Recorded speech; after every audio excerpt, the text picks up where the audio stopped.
مدینہ شریف کی مسجد تھی، مجمع صحابہ کرام کا تھا، سننے والا بلال تھا اور سنانے والا آمینہ کا لال تھا۔ ہادی برحق نے اپنی لسان نبوت سے ارشاد فرمایا کہ زمین بنانے والا اللہ، آسمان بنانے والا اللہ، چاند سورج بنانے والا اللہ، تاروں کو چمک دینے والا اللہ، صحرا و جنگلات بنانے والا اللہ، ویراؤں بیاباں بنانے والا اللہ، ساری کائنات بنانے والا اللہ۔ صحابہ کرام نے عرض کی یا رسول اللہ صلی اللہ علیہ وسلم، زمین اللہ نے بنائی، آسمان اللہ نے بنایا، چاند تارے اللہ نے بنائے، شمس و قمر اللہ نے بنائے، زمین و زمان اللہ نے بنائے، لیکن یا رسول اللہ یہ ارشاد فرما دیجیے کہ رب نے سب سے پہلے کسے بنایا؟ رب نے سب سے پہلے کسے بنایا؟ اب ہادی برحق نے اپنی لسان نبوت سے جو جواب ارشاد فرمایا، وہ جواب اگر دلوں کو لگ جائے تو ایسی سبحان اللہ کہیے گا کہ عرش کے فرشتے بھی گواہ ہو جائیں کہ ہم یہاں بیٹھ کر مصطفیٰ کا میلاد منا رہے ہیں۔ آقا علیہ الصلوۃ والسلام نے ارشاد فرمایا کہ صحابہ جاننا چاہتے ہو کہ زمین پہلے بنی یا آسمان پہلے بنا، لوح پہلے بنی یا قلم پہلے بنا، دریا پہلے بنے یا سمندر پہلے بنے، صحرا پہلے بنے یا جنگل پہلے بنے؟ تو سنو، زمین بعد میں بنی، میں نبی پہلے بنا تھا۔ آسمان بعد میں بنا، میں نبی پہلے بنا تھا۔ رب نے قرآن میں فرمایا قد جاءکم من اللہ نور، تحقیق تمہارے پاس آیا نور، تحقیق تمہارے پاس آیا نور، و کتاب مبین، اور روشن کتاب۔ تمام مفسرین اس بات پر متفق ہیں کہ نور سے مراد ذات مصطفیٰ۔ تحقیق تمہارے پاس آیا نور اور کتاب، کتاب سے مراد قرآن، نور سے مراد احمد مصطفیٰ محمد مصطفیٰ صلی اللہ علیہ وسلم۔ تو نور رب کہہ رہا تمہارے پاس آیا نور، اور یہ رب نے یہ بات جاءکم من اللہ نور کہہ کر نہیں فرمائی، فرمایا قد،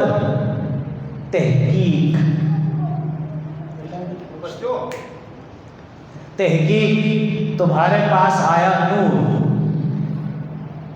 تحقیقی بات کی رب نے۔ حالانکہ وہ رب ہے، وہ بغیر قد کے بھی اگر بات کر دے تو اس کی بات پکی ہوگی یا کچی ہوگی؟ بھائی جواب دیجیے نا، بڑی دلچسپ بات بتانے لگا، پکی بات ہوگی۔ رب کچھ بھی کہے وہ بات پکی ہے، لیکن رب نے پھر بھی ماضی کے صیغے پر قد لگایا۔ عربی گرامر کے اعتبار سے جب ماضی پر قد داخل ہو جائے تو معنی ہوتا ہے تحقیق، پکی بات ہے۔ اچھا، دنیا میں بھی بہت ساری تحقیقیں ہوتی ہیں۔ پہلے تحقیق تھی کہ یہ دنیا جو زمین جو ہے یہ پلیٹ کی مانند ہے، پھر تحقیق ہوئی کہ یہ دنیا زمین گول ہے، پھر نئی تحقیق آئی کہ زمین گول بھی نہیں ہے، پوری طرح بیضابی صورت میں۔ مختلف تحقیقیں ہیں جو زمانے کے اعتبار سے تحقیق بدلتی رہتی ہے۔ ایک مرڈر کا کیس لوکل عدالت میں چلا جائے، سیشن کورٹ میں، تو جج جو ہے کمپلیٹ ریسرچ تحقیق کرنے کے بعد فیصلہ سناتا ہے کہ سزائے موت۔ مجرم کو حق ہے کہ وہ اپیل کر سکتا ہے، ہائی کورٹ میں اس نے اپیل کی، جج نے، ہائی کورٹ کے جج نے پھر تحقیق کی، اور اس کی تحقیق کے مطابق قتل تو کیا لیکن انٹینشن ثابت نہیں تھی، ارادہ نہیں تھا قتل کا، تو سزائے موت، سینٹینس آف ڈیتھ کو کینسل کر کے اب 14 سال کی قید عمر قید سنا دی، سزائے موت کینسل ہو گئی۔ تو دوسری تحقیق نے پہلی تحقیق کو کیا کیا؟ کینسل کر دیا، رد کر دیا۔ اب مجرم نے کہا کہ اتنا بھی نہیں رہنا، پاکستان کی عدالت ہوگی، اس نے کہا سپریم کورٹ میں اپیل کی۔ سپریم کورٹ کے جج نے پھر تحقیق کی، وہ اس نتیجے پر پہنچا کہ جب مرڈر ہوا، مرڈر کے 8 گھنٹے کے بعد FIR جو ہے وہ تھانے میں درج کی گئی۔ تو یہ جو درمیان میں 8 گھنٹے کا جو وقت تھا، اس میں ثبوت دائیں بائیں ہو سکتے ہیں، تو بینیفٹ آف ڈاؤٹ دے کر مجرم کو پروانہ آزادی۔ تو سپریم کورٹ کی تحقیق ملی کہ باعزت بری کر دیا گیا۔ تحقیق بدلی کہ نہیں بدلی؟ سیشن کورٹ میں تحقیق کی سزائے موت، ہائی کورٹ کی تحقیق تھی 14 سال کی قید، عمر قید، اور سپریم کورٹ کی تحقیق بالکل ہی الگ۔ انہوں نے کہا کہ نہیں، نہ سزائے موت نہ عمر قید، بلکہ باعزت بری۔ دنیا کی تمام تحقیقات کا حال یہی ہوتا ہے کہ وہ بدلتی رہتی ہے، لیکن میرا رب اگر کوئی تحقیق سے بات کہے تو کیا وہ بدل سکتی ہے؟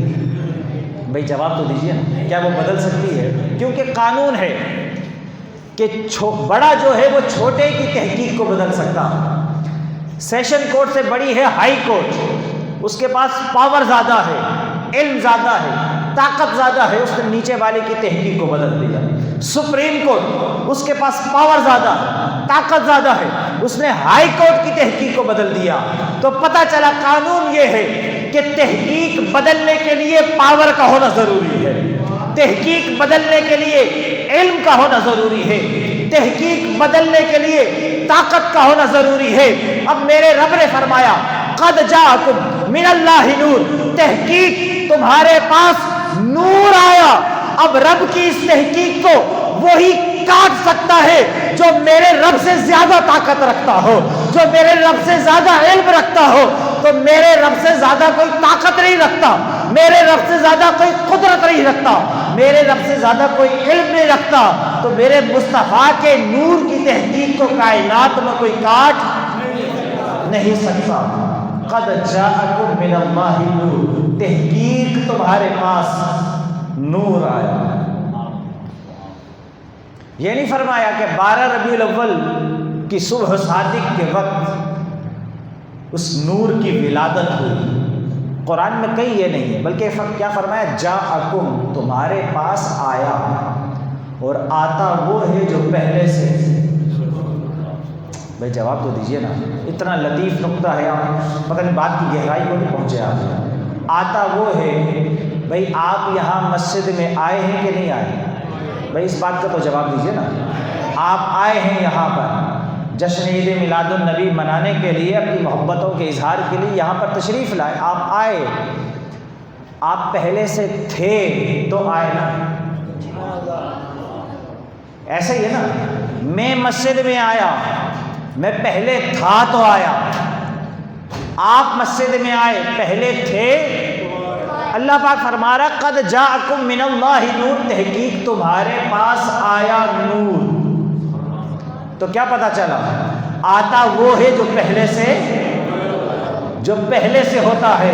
تو 12 ربیع الاول کی صبح صادق کے وقت میرے مصطفیٰ کی ولادت جو ہوئی ہے، میرا مصطفیٰ دنیا میں آیا ہے، بنا نہیں ہے، آیا ہے۔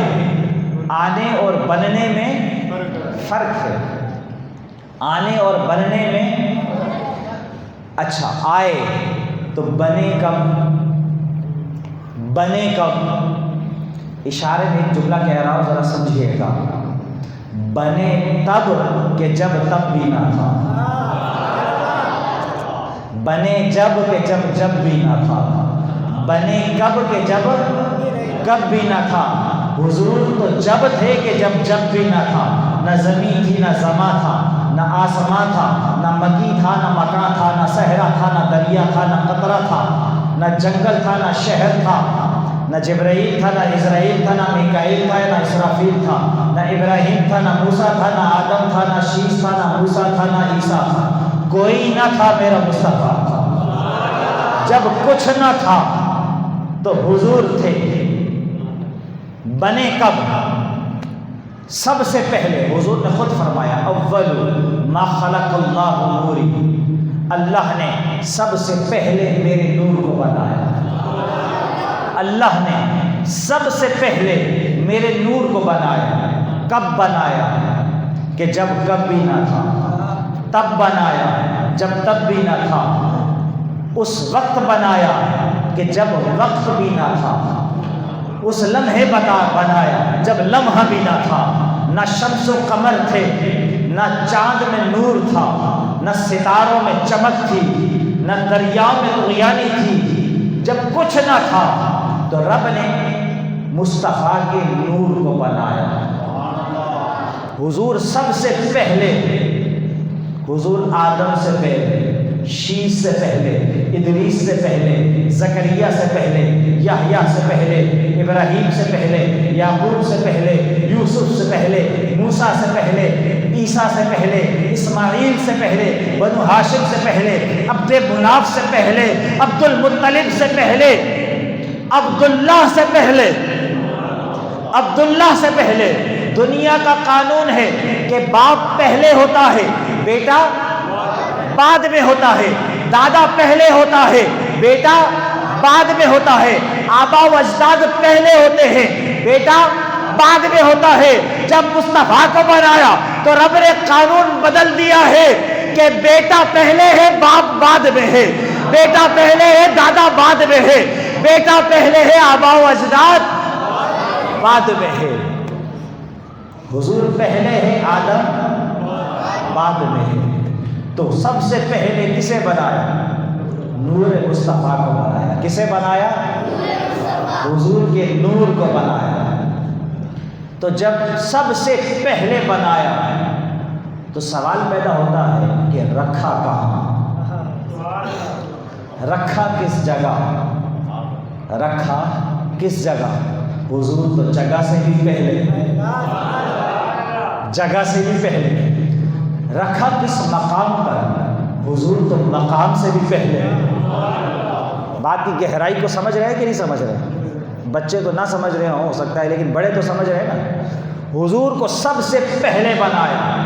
سب سے پہلے کون تھا؟ ایک اللہ تھا، تنہا، واحد، وہ اکیلا تھا، اس نے دوجا بنایا، نور مصطفیٰ۔ پہلے ایک تھا، اب دو ہو گئے۔ پہلے ایک تھا، نور مصطفیٰ بنایا، اب کتنے ہو گئے؟ دو ہو گئے۔ تو اس نور کو رب نے رکھا کہا؟ حضور تو جگہ سے پہلے، مقام سے پہلے، تو رکھا کہا؟ خود حضور نے فرمایا کہ سنو، مجھے رب نے اپنے قرب خاص میں رکھا۔ ایسے نہیں، ذرا محبت کے ساتھ جواب دیجیے۔ رب نے اپنے قرب خاص میں رکھا۔ جب قرب خاص میں رکھا تو کیا ہوا؟ قرب خاص میں رکھا، اپنے لیے بنایا تو قرب خاص میں رکھا، اپنے لیے بنایا، اللہ نے نور بنایا مصطفیٰ کا، پھر بنایا اپنے لیے تو اپنے پاس رکھا، اپنے قرب خاص میں رکھا۔ کتنا عرصہ رکھا؟ کتنا وقت رکھا؟ جب چاند سورج ہی نہیں تو وقت کیا خبر کہ کتنا زمانہ رکھا، کتنا عرصہ رکھا، تو وہاں ہوتا کیا رہا؟ فرمایا محبوب ایک تو ہے، ایک میں ہوں، ایک تو ہے، ایک میں ہوں، تو مجھے دیکھ میں تجھے دیکھوں، تو مجھے دیکھ میں تجھے دیکھوں، تو مجھے دیکھ، تو مجھے دیکھ میں تجھے دیکھوں، تو اپنی مرضی سے دیکھ، تو اپنی طبیعت سے دیکھ، میں اپنی مشیت سے دیکھوں، تو اپنی منشا سے دیکھ، میں اپنی مشیت سے دیکھوں۔ دونوں ایک دوسرے کو دیکھ رہے ہیں۔ فرمایا محبوب تو میرے قرب خاص میں، تو مجھے دیکھ، میں تجھے دیکھوں، تو اپنی طبیعت سے دیکھ، میں اپنی مشیت سے دیکھوں، تو میرے مصطفیٰ نے خدا کو دیکھا۔ کتنا عرصہ دیکھا خبر نہیں کہ زمانہ ہی نہیں۔ مصطفیٰ خدا کو دیکھتا رہا، خدا مصطفیٰ کو دیکھتا رہا۔ جب تک خود دیکھنا تھا قرب خاص میں رکھا. بڑا اہم جملہ کہنے لگا. جب تک خود دیکھنا تھا قرب خاص میں رکھا، اور جب دوسروں کو دکھانا چاہا میرے رب نے، جب دوسروں کو دکھانا چاہا میرے رب نے تو آدم کے اندر ڈالا. نور محمد آدم میں منتقل کیا. جب نور مصطفیٰ آدم میں ڈالا تو حکم ہوا وَإِذْ قُلْنَا لِلْمَلَائِكَةِ اسْجُدُوا لِآدَمَ، اے فرشتوں آدم کو سجدہ کرو. بھئی آدم کو جب اللہ رب العزت نے گارے سے بنایا، مٹی اور پانی کے گارے سے بنایا، تو حکم نہیں دیا فرشتوں کو کہ سجدہ کرو. جب روح پھونکی آدم میں، حکم نہیں دیا کہ فرشتوں سجدہ کرو آدم کو. جب آدم مکمل تیار ہو گئے، حکم نہیں دیا کہ فرشتوں آدم کو سجدہ کرو. لیکن جب نور مصطفیٰ کو لوگوں کو دکھانا چاہا تو نور مصطفیٰ کو قرب خاص سے نکالا اور وجود آدم میں منتقل کیا، تو تب حکم کیا کہ فرشتوں اب آدم کو سجدہ کرو. اب بات کو سمجھے، پہلے آدم کو نہیں کہا کہ سجدہ کرو. جب گارے سے وجود بنا حکم نہیں دیا کہ سجدہ کرو. جب روح پھونکی حکم نہیں کیا کہ سجدہ کرو. جب کمپلیٹ آدم تیار، روح اور جسم کا ملاپ ہو چکا، رب نے نہیں فرمایا کہ آدم کو سجدہ کرو. ادھر نور محمد آدم میں گیا، رب نے فرمایا اسجدوا لآدم، اے فرشتوں آدم کو سجدہ کرو. بتا دیا کہ یہ سجدہ آدم کو نہیں ہے، آدم والے کا ہے. یہ سجدہ آدم کا نہیں بلکہ آدم والے کا. وجود آدم کا ہے، سجدہ نور مصطفیٰ کا. آدم والے کا سجدہ ہے. دن میں ہم کوئی کہے کہ ایسے کیسے، جبیں تو آدم کی طرف تھی، تو سادہ سا جواب دن میں 5 مرتبہ ہم کیا کرتے ہیں، کس کی طرف منہ کر کے سجدہ کرتے ہیں؟ بھائی جواب دیجیے نا، سب جواب دیجیے. قبلے کی سمت بیت اللہ کی طرف منہ کر کے ہم بیت اللہ کے حضور سجدہ کرتے ہیں. سمت کون سی ہوتی ہے؟ بیت اللہ کی جانب، خانہ کعبہ کے حضور، اس کی سمت چہرہ کر کے ہم سجدہ کرتے ہیں. کیا سجدہ بیت اللہ کو کرتے ہیں یا بیت اللہ والے کو کرتے ہیں؟ سجدہ کعبے کا ہوتا ہے یا کعبے والے کا؟ بھائی ذرا بلند آواز سے کہہ دیجیے گا، ایک مرتبہ آخری مرتبہ پوچھ رہا ہوں، سجدہ کس کا، کعبے کا یا کعبے والے کا؟ دن میں 5 مرتبہ سجدہ کا سمت ہماری کعبے کی ہوتی ہے، لیکن سجدہ کعبے والے کا. رب نے بھی بتا دیا فرشتوں کی سمت تو آدم تھی لیکن سجدہ آدم والے کا، نور مصطفیٰ کا. جب نور مصطفیٰ چمکا وجود آدم میں، رب نے فرشتوں کو مسجود ملائکہ بنا دیا. اب اس نور مصطفیٰ کی بڑی لمبی کہانی ہے، اتنا وقت نہیں، اس لیے ڈائریکٹ دادا حضرت ابراہیم کی طرف آتے ہیں. حضرت سیدنا ابراہیم علیہ السلام آپ کے آباء و اجداد میں سے نور محمدی آپ میں منتقل ہوتا ہے. نمرود کی بادشاہی ہے، فرعون اور نمرود خود کو بادشاہ کہتا ہے، جسے چاہتا ہے سولی پہ چڑھا دیتا ہے، کہتا ہے کہ میں خدا ہوں. حضرت ابراہیم علیہ السلام اللہ کی توحید کا علم لے کر کھڑے ہوئے اور لوگوں کو توحید کی جانب دعوت دیتے رہے. حق کی طرف اللہ لوگوں کے دلوں کو مائل کر دیتا ہے. آہستہ آہستہ ایمان والوں کی تعداد بڑھنے لگی، ادھر ایمان والوں کی تعداد بڑھنے لگی، ادھر نمرود کی پریشانی بڑھنے لگی. اگر ابراہیم یہی کام کرتا رہا تو ہو سکتا ہے کہ میری بادشاہی اور میری خدائی کا بیڑا یہ غرق ہو جائے. اس نے آگ جلاؤ. لمبی کہانی ہے، وہ کہانی نہیں سنانا چاہ رہا، مین بات پہ آ رہا ہوں، ٹاپک پر. آگ جلاؤ. 1 کلومیٹر طویل ترین آگ جلائی گئی، کوئی اس کے قریب بھی نہیں جا سکتا تھا. آسمانوں پر اڑتے پرندے جل کر زمین پہ گر جاتے تھے. کئی دنوں تک وہ آگ جلائی، 1 کلومیٹر پر طویل وہ آگ۔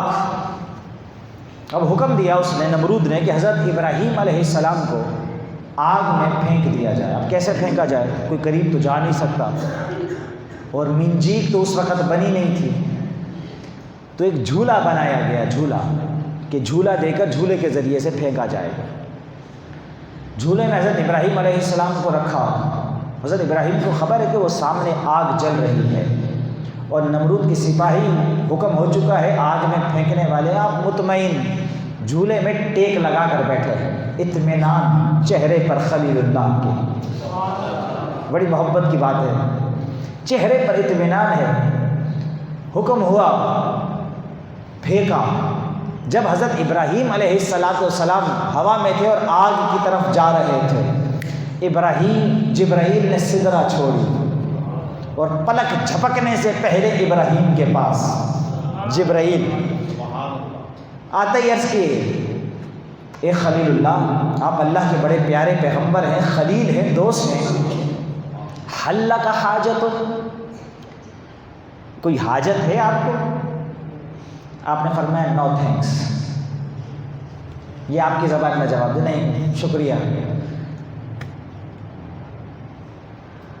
انہوں نے تو فرمایا تھا کہ نہیں مجھے کوئی حاجت نہیں، میری کوئی مدد چاہیے، جبرائیل نے کہا میری کوئی مدد چاہیے۔ آپ نے فرمایا کہ نہیں مجھے نہیں مدد چاہیے۔ اچھا، جبرائیل سمجھے کہ شاید مجھ سے مدد مانگ رہے ہیں، آپ اللہ سے دعا کر دیجئے۔ جبرائیل حضرت ابراہیم علیہ السلام مسکرائے اور فرمائے، ان اللہ علیم بذات الصدور، میرا اللہ تو وہ ہے جو میرے دل کی دھڑکن بھی جانتا ہے۔ اس رب سے دعا کی کیا حاجت؟ اسے خبر نہیں کہ میں نمرود کی آگ میں جا رہا ہوں، دعا کی بھی حاجت نہیں ہے، اطمینان چہرے پر۔ جبرائیل بار بار پوچھ رہے ہیں، آگ قریب آ رہی ہے، آپ کچھ کہہ تو دیجئے، ابھی پر مار کے بجھا دیتا ہوں، گلزار بنا دیتا ہوں، جیسا کہیں آپ کو اٹھا کے آسمانوں پہ لے جا، آپ کچھ بولے تو صحیح۔ آپ نے فرمایا جبرائیل تیرا کام ہی کوئی نہیں، تو لوٹ جا جہاں سے آیا، تو سدرہ سے آیا ہے، سدرہ ہی لوٹ جا۔ جبرائیل پریشان، مدد نہیں مانگی ابراہیم علیہ السلام نے، چہرے پر اطمینان، سکون۔ آپ کو پتہ ہے کہ آگ جلا نہیں سکتی۔ اچھا، یہاں پہ روک کر حضرت موسیٰ علیہ السلام، کلیم اللہ، یہ خلیل اللہ ہیں، وہ کلیم اللہ ہیں، دونوں ہی بڑے عظیم الشان پیغمبر ہیں۔ بنی اسرائیل کی قوم کو لے کر نکلے، فرعون کو رات کو خبر ہوئی کہ موسیٰ علیہ السلام بنی اسرائیل کو لے کر نکل پڑے ہیں، تو وہ اپنی سپاہیوں، لشکر کے ساتھ پیچھے پیچھے، آگے آگے بنی اسرائیل اور حضرت موسیٰ علیہ السلام، پیچھے پیچھے فرعون کا لشکر، اور فرعون آ رہا۔ چلتے چلتے نیل کے کنارے پر، دریا کے کنارے پر پہنچے تو دریا کی موجیں، حضرت موسیٰ علیہ السلام نے دیکھا کہ آگے سمندر کی تند و تیز دریا کی موجیں ہیں، اور پیچھے فرعون کا لشکر آ رہا ہے، پیچھے بھی موت ہے اور آگے بھی موت ہے۔ حضرت موسیٰ علیہ السلام نے کیا کیا؟ جب موت کو آنکھوں کے سامنے دیکھا، آگے دریا، موجوں میں جاتے ہیں تو دریا میں، اور پیچھے اگر رکتے ہیں تو فرعون کی فوج آ کر پوری بنی اسرائیل کی قوم کو ذبح کر دے گی۔ حضرت موسیٰ علیہ السلام نے عصا نکالا، ڈنڈا، اور اپنے عصا کو نیل کی چھاتی پہ مارا تو میرے رب نے 2 پارٹ الگ الگ کر دیے۔ نیل کا پانی ایک جانب، ایک پارٹ دوسری جانب، درمیان میں راستہ بن گیا۔ حضرت موسیٰ علیہ السلام نے بنی اسرائیل کو کہا کہ میرے پیچھے پیچھے آ جاؤ، چل پڑے۔ حضرت موسیٰ اور بنی اسرائیل کی قوم دریا کے عین وسط میں پہنچی تو فرعون کنارے پر پہنچا اپنی فوج کے ساتھ۔ فرعون نے دیکھا کہ راستہ بنا بنایا ہے، ہم بھی پار کرتے ہیں، تو اس نے اپنی فوج کو کہا کہ تم بھی چلو۔ فرعون آگے آگے، فوج پیچھے پیچھے۔ حضرت موسیٰ علیہ السلام دوسرے کنارے پر پہنچے، فرعون عین وسط نیل پہ پہنچا، درمیان میں۔ جب درمیان میں پہنچا، بنی اسرائیل کا آخری شخص بھی جب نکل گیا، میرے رب نے دریا کی موجوں کی قطروں کو حکم دیا کہ بس مل جا۔ پانی ملا، فرعون اور سارے سپاہی اس کے دریائے نیل میں غرق ہو گئے، مر گئے۔ بات آپ سے پوچھنی یہ ہے، حضرت ابراہیم جا رہے ہیں آگ میں، کوئی معجزہ نہیں دکھایا، دکھا سکتے ہیں معجزہ، دکھایا نہیں۔ جبرائیل قدموں میں حاضر ہیں کہ حکم کریں، فرمائے نہیں لوٹ جاؤ۔ حضرت موسیٰ علیہ السلام نے یہاں پر دیکھا کہ اب جان پر بات آ چکی ہے اور جان بچانا فرض ہے، تو آپ نے ڈنڈے سے مدد طلب کی، عصا سے، بھئی معجزہ مدد نا۔ حضرت موسیٰ علیہ السلام نے بات اللہ پر نہیں چھوڑی، حالانکہ معجزہ ہوتا اللہ کی طرف سے ہے، لیکن انہوں نے کہا نہیں پوری قوم مرے گی، ابھی معجزہ دکھانے کا وقت آ گیا۔ آپ نے عصا اٹھایا اور مارا، میرے رب نے کرم کیا، نیل پھٹ گیا۔ حضرت موسیٰ علیہ السلام نے یہاں معجزہ دکھایا، یہاں معجزے سے عصا سے مدد لی، ابراہیم نے وہاں پر نہ لی۔ اہم نقطے کی طرف آ رہا ہوں، یہ پوری تمہید اسی لیے بنائی ہے۔ حضرت موسیٰ علیہ السلام نے جب فرعون کی فوج آ رہی تھی، سامنے دیکھا کہ دریا ہے، غرق ہو جائیں گے، موت آنکھوں کے سامنے ہے، رکتے ہیں، فرعون کی فوج آ رہی ہے، تباہ کر دے گی، ذبح کر دے گی، ہلاک کر دے گی، ادھر بھی موت ہے، ادھر بھی موت ہے، جان بچانا فرض ہے۔ موسیٰ علیہ السلام نے عصا سے مدد لی، معجزے سے مدد لی، اور معجزے کی مدد سے جان بچی۔ ادھر حضرت ابراہیم علیہ السلام ہے، آگ میں جا رہے ہیں لیکن چہرے پہ اطمینان ہے، ابراہیم آ رہے ہیں لیکن چہرے پہ اطمینان ہے۔ جبرائیل نے آ کر کہا کوئی تو مدد لے لیجئے، فرمایا کہ نہیں مدد چاہیے۔ جبرائیل کہتے ہیں کہ وہی لے کر آتا ہوں رب کی تو لے لیتے ہیں، تو مدد کیوں نہیں لیتے؟ وہی اللہ کی ہے وہ لے لیتے ہیں، مدد بھی تو اللہ کی ہے وہ کیوں نہیں لیتے؟ ابراہیم نے فرمایا کہ لوٹ جا، جبرائیل آج حاجت ہی نہیں ہے، آج نہ کسی مدد کی حاجت نہیں، معجزے کی حاجت نہیں۔ کیا وجہ ہے کہ موسیٰ تو عصا سے معجزے سے مدد لیتے ہیں، ابراہیم جب آگ میں جا رہے ہوتے ہیں مدد نہیں لیتے۔ فقط وجہ ایک ہے کہ میرا ابراہیم جانتا ہے کہ ابھی اسماعیل پیدا نہیں ہوا ہے، ابھی نور مصطفیٰ ابراہیم میں موجود ہے۔ جب تک نور مصطفیٰ ابراہیم میں موجود ہے، آگ کی کیا مجال کہ ابراہیم کو جلا سکے۔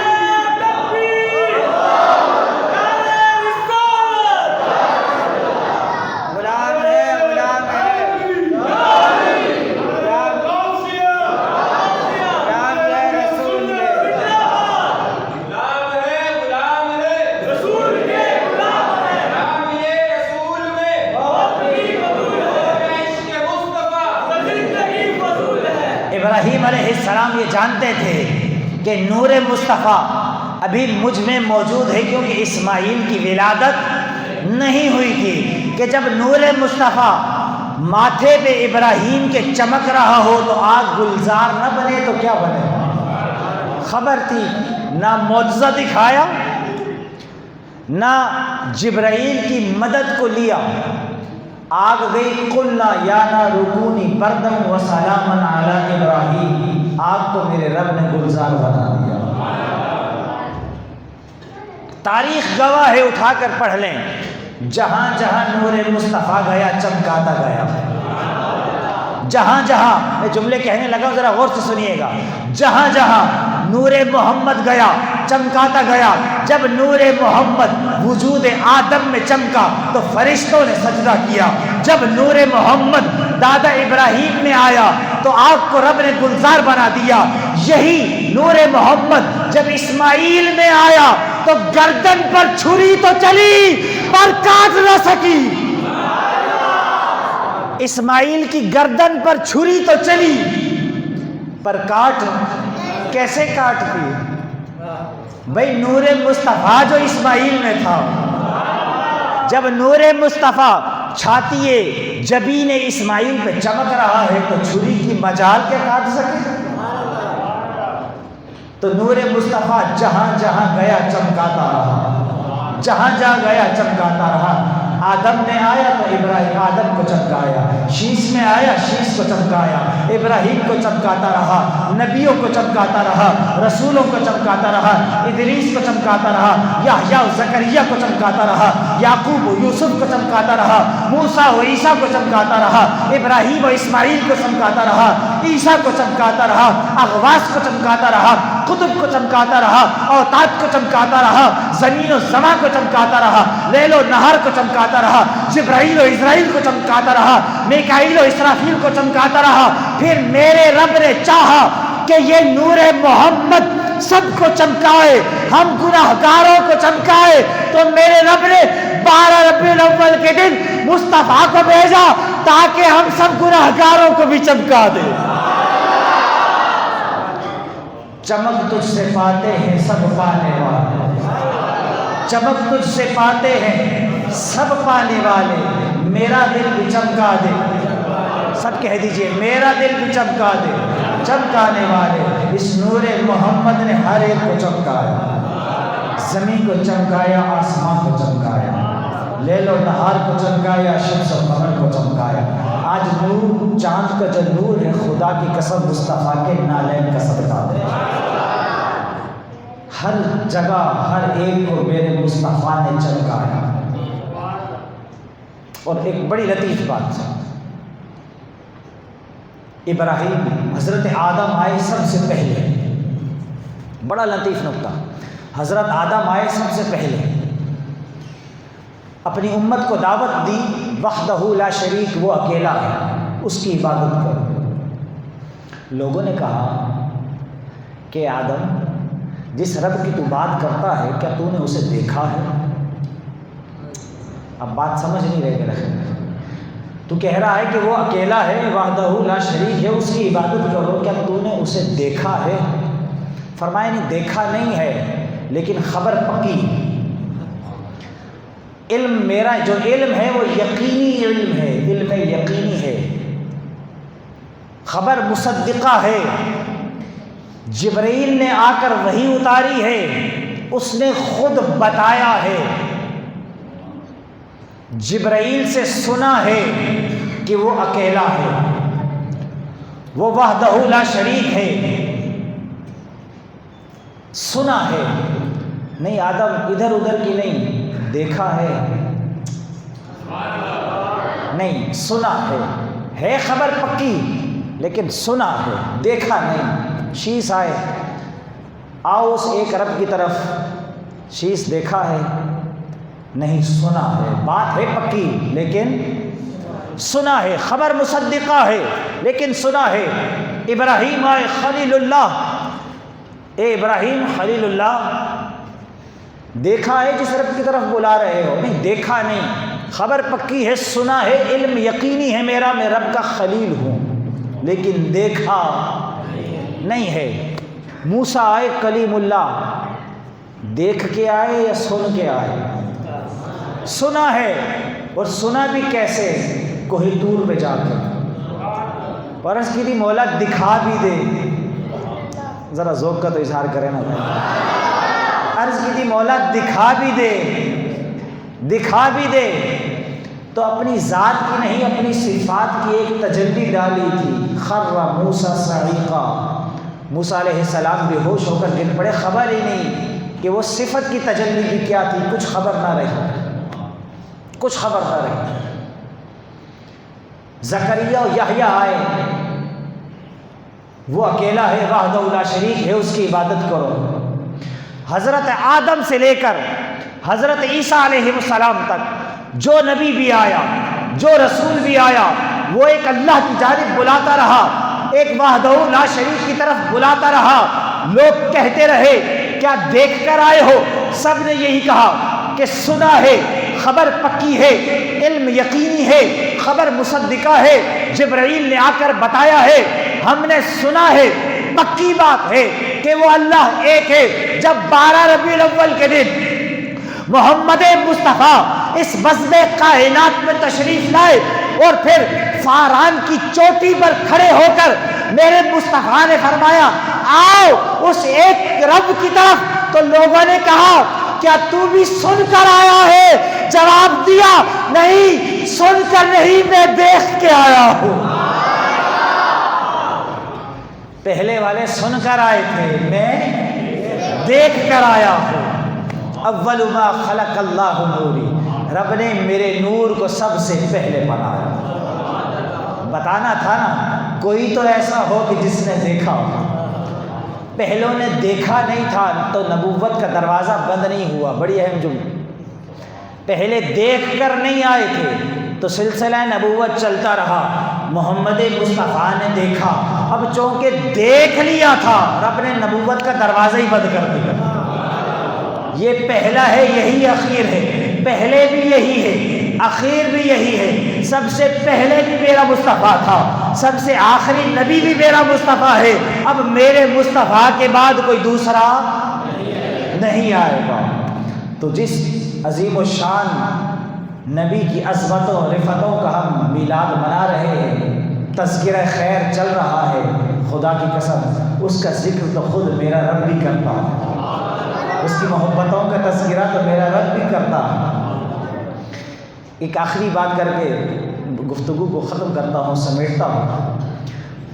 حضرت خواجہ غلام فرید رحمۃ اللہ تعالی علیہ اپنی حکایات میں ایک حکایت بیان فرماتے ہیں کہ جب قارون کو اس نے حضرت موسیٰ علیہ السلام کی نافرمانی کی، زکوٰۃ دینے سے انکار کیا، اللہ نے عذاب بھیجا، مال سمیت زمین میں دھسا دیا گیا۔ جس طرح 7 آسماں ہیں، 7 زمینیں ہیں، جنہیں 7 طبق کہا جاتا ہے۔ جب زمین کو حکم تھا دھساتی جا اس کو اور نیچے تہ تک لے جا۔ جب چوتھے طبق پر پہنچا قارون، چوتھے طبق پر، تو وہاں کی جو مخلوق تھی وہ کہنے لگی کہ قارون تو نے ایسی کیا نافرمانی کی ہے، ایسا کیا گناہ کیا ہے کہ تجھے زمین میں ہی دھسایا جا رہا؟ تو قارون کہنے لگا، اللہ کے پیارے پیغمبر حضرت موسیٰ علیہ السلام نے مجھے حکم دیا تھا، میں نے انکار کیا، نافرمانی کی، تو رب نے یہ سزا دی۔ ابھی موسیٰ کی زبان پر، قارون کی زبان پر موسیٰ کا نام آیا، رب نے فرمایا زمین کو کہ بس ٹھہر جا، اس سے نیچے نہیں لے کر جا۔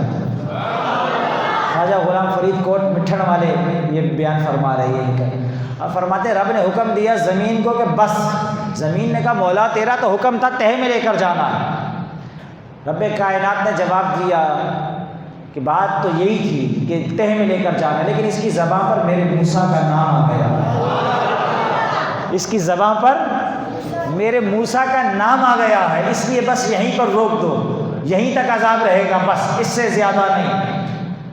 یہ حکایت بیان کر کے خواجہ غلام فرید رحمۃ اللہ تعالی علیہ فرماتے ہیں کہ قارون نے ایک مرتبہ محبت سے موسیٰ کا نام لیا تھا، ایک مرتبہ محبت سے موسیٰ کا نام لیا تو رب نے آئے ہوئے عذاب کو ٹال دیا۔ ہمارا تو سب کچھ ہی محمد مصطفیٰ، ہمارے تو لبوں پر ہی چرچا مصطفیٰ کا رہتا ہے۔ میرا عشق بھی تو، میرا یار بھی تو، میرا دین بھی تو، ایمان بھی تو، میرا قلب بھی تو، میرا دل جان بھی تو، میرا جسم بھی تو، میرا روح بھی تو، میرا کعبہ قبلہ مسجد منبر مصحف قرآن بھی تو، میرے فرض فریضے حج زکوٰۃ صوم صلاۃ اعضاء بھی تو، میرا عشق بھی تو، میرا یار بھی تو، میرا دین بھی تو، میرا ایمان بھی تو۔ ہمارا تو سب کچھ ہی ذکر مصطفیٰ ہے، ہمارا تو سب کچھ ہی عشق مصطفیٰ ہے، ہمارا تو سب کچھ ہی، سب کچھ ہماری عزت مصطفیٰ بھی قربان، ہم سب کی ماں باپ اولاد مصطفیٰ پر قربان ہو جائے۔ یہ عظیم و شان دن اپنی محبتوں اور عقیدتوں کے اظہار کے لیے ہے۔ آج کی رات، کل کا دن حضور سے اپنی محبتوں کا اظہار کریں، لوگوں کی مدد کریں، لوگوں کی خدمت کریں، لوگوں سے دعائیں لیں۔ یقین جانیے جس قدر آپ اپنی محبتوں کا اظہار کریں گے، اللہ اور اس کا نبی آپ سے اتنا ہی خوش ہوگا، اور یہ محافل، یہ تقاریب، یہ درود و سلام کے نذرانے اور گجرے انشاءاللہ العزیز قبر میں بھی اور حشر میں بھی ہم سب کے لیے باعث شفاعت بنیں گے۔ اللہ پاک میری اور آپ سب کی حاضری قبول فرمائے۔ وآخر دعوانا الحمدللہ۔